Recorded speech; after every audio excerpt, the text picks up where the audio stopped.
So good morning guys. Today, I'm going to share you kung paano makakuha ng Japan visa ng simple at mabilis. May manok sa likod.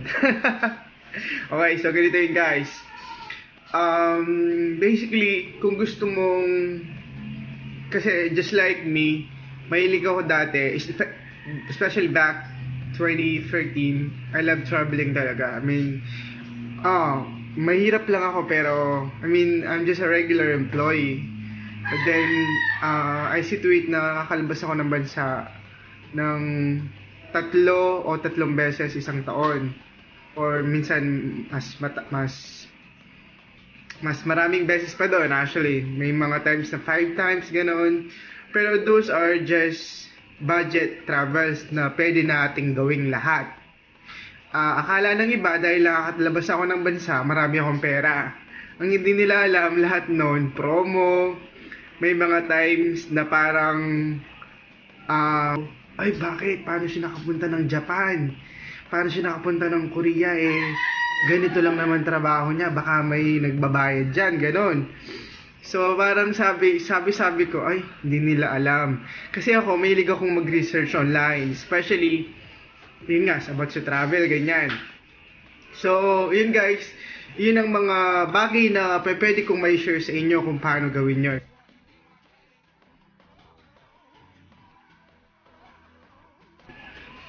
Ayan guys, so ngayon ipapakita ko sa inyo kung ano yung mga dapat nyong i-prepare na i-submit sa Japan visa application nyo. Sorry, babuffer ako. Okay. So, first on the list, of course, you have to have a passport.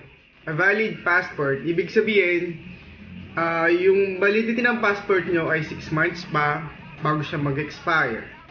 Tapos at least meron siyang 2 blank pages. Kasi doon ididikit yung visa na ibibigay sa inyo kung ma-approve kayo. Okay? At doon kayo istampan pag entry nyo sa Japan. Ayan. Actually, this is my new passport na I already have used 2 of them. Yan. Baliktad. So, ayan. Unang visa ko sa Japan na nakuha, papakita ko sa inyo. I-share ko na din. Siyempre, tatakpan ko yung mga information. Ayan. Ang punta ko pala doon, ayan. Ayan siya. That was my first visa na nakuha ko sa Japan. At ang nag-process din ito.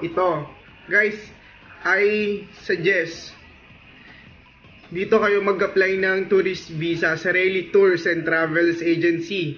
Maganda nito, mayroon silang mga branches, meron sa Mega Mall, kung taga Cubao kayo or taga QC. Meron din sila sa Makati kung taga Taguig kayo or taga Makati. Ayan.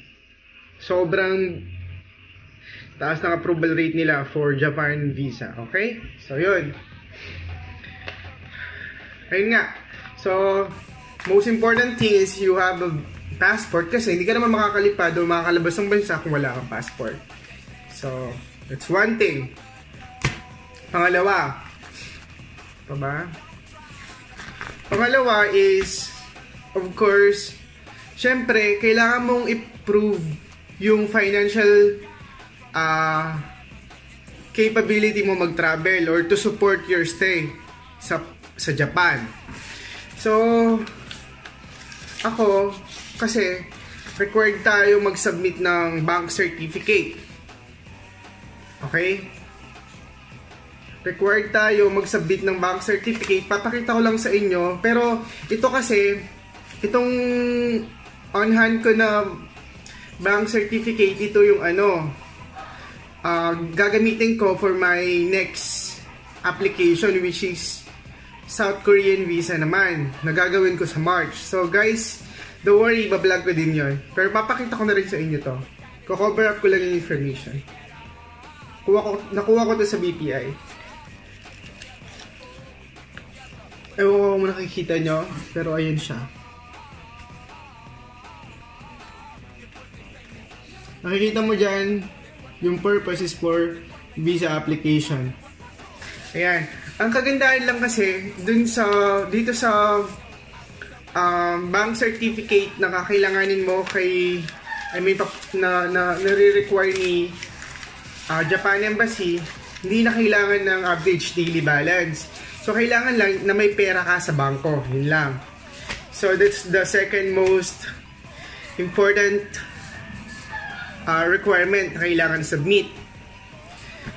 Now, pupunta na tayo sa mga non-negotiable for first-timer visa application sa Japan. You have to secure a birth certificate from PSA. Good thing is, since this is my second application, and tawag dito, pangalawang application ko nito sa kanila, hindi na nila ako kinuha na ng original birth certificate. Okay? And let me share you this as well, kasi baka magulat kayo. Tulad nito, nakita nyo diba? Delayed registration, sabi dito sa PSA birth certificate ko. Now, what you need to do is to provide a supplementary or not supplementary. Parang magpo-provide ka pa ng isang document na magpapakita ng mga information mo, like this baptismal. So, I got this baptismal. Ayan. So, supporting document ko talaga to para sa birth certificate. Pero since nga, second timer na ako, hindi na nila ako kinuhanan. So, yun. So, tapos, ito pa. I also submitted, resibo. I also submitted po nitong aking ITR, Income Tax Return Certificate. Okay? So, dapat makuha nyo to, dapat ito yung pinaka-recent na ITR po ninyo na sasubmit nyo dito sa agency para ma-process nila or para mas malaking chances mo of having or be granting visa. Okay? So, on my case, iba kasi to, iba tong ITR na to. Ang pangalan ng company ko, iba dito sa company pinagtatrabuhan ko ngayon. So, what I did, gumawa ako ng explanation letter as to why I can't provide an ITR. Okay? So, ginawa ko yun. Sinabi ko doon na I just recently joined the company. I still can't provide the ITR kasi nga bago lang ako. Pero sabi naman sa akin nung officer din sa agency, what do you call this? Nawawala ako. Yung kailangan daw saglit, nakalimutan ko. Certificate of Employment that will suffice na daw kung wala ang ITR. Okay? So far, nabanggit ko naman na yung mga importante. Tingnan natin dito sa envelope. Kasi, buenas to sa akin. Ito ginamit ko eh. Ito. Ano pa ba? Ayan. Tapos, ito. Kailangan ng 4.5 by 4.5 centimeter or hindi ko alam kung anong size. Basta 4.5 na ID picture na isasubmit doon, isa lang. Tapos hinahanap ko yung application form. Wait. There you go. Ito siya. Ito ba yun? Yung tama. Ito siya. Ito ang itsura ng application form papuntang Japan. Okay? Para makakuha ng visa, ito yon. Guys, please bear in mind to fill it out completely. Pag mga wala kayong may sagot dun sa mga questions dito, just write down NA. Okay? Kasi mahirap na. Baka ito pa yung maging rason kung bakit hindi kayo maprobahan ng visa. Alright, tapos, ayun. So, ito na, actually, yun lang naman eh. Yun lang naman yung mga requirements. Actually, hindi siya mahirap, sa totoo lang. Hindi siya tulad ng mga iba kong napanood na videos on YouTube na sobrang natakot ako kasi nga, baka hindi ako maprobahan, ganito, ganyan. Pero luckily naman, when I actually, since this is my second time na nga, okay lang, mabilis. Pero syempre, pa rin yung kaba na nasahin yung 950.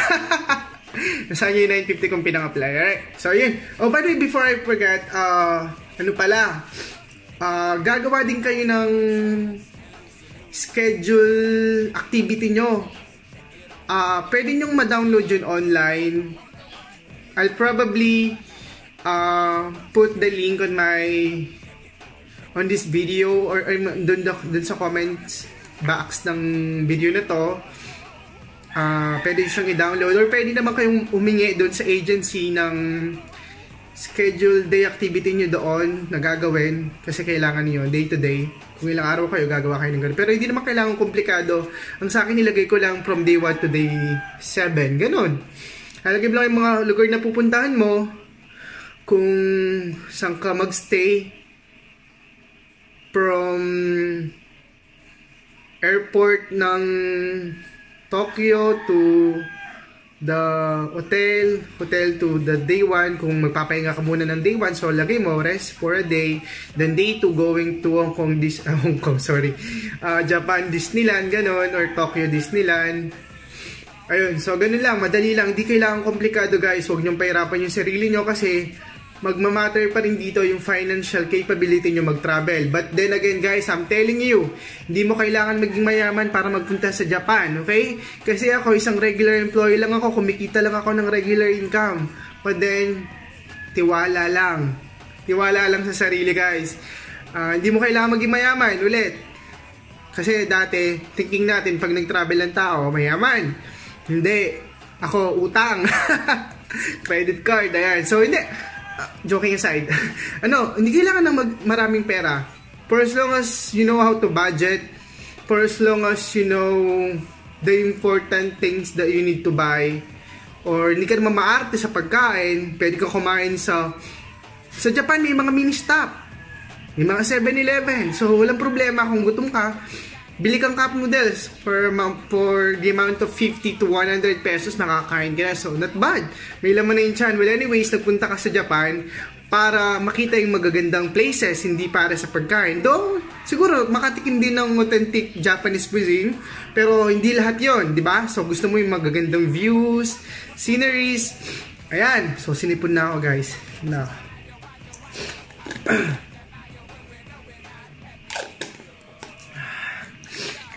Ayan. So, after nun, kapag nasubmit mo na yung mga requirements, i-check naman nila isa-isa. So, you don't have to worry. I-check nila kung may nakalimutan o kung may kailangan pa silang document sa'yo. Ang susunod na gagawin mo is magbabayad ka na ngayon ng 950 pesos. At ito ang makukuha mo. Bibigyan ka nila ng resibo na magsisilbing claim stub mo pagkuha mo ng passport mo. Ayan. So, yun.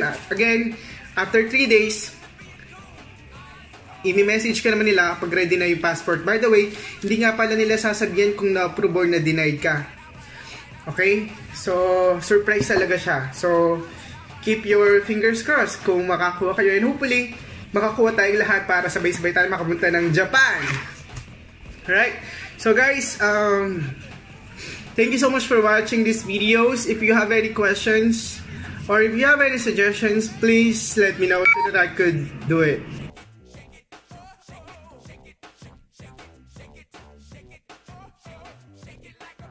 Please keep on watching my videos and don't forget to click subscribe para ma-notify kayo sa mga bagong videos ko. Okay, magandang umaga at ingat kayong lahat. Bye!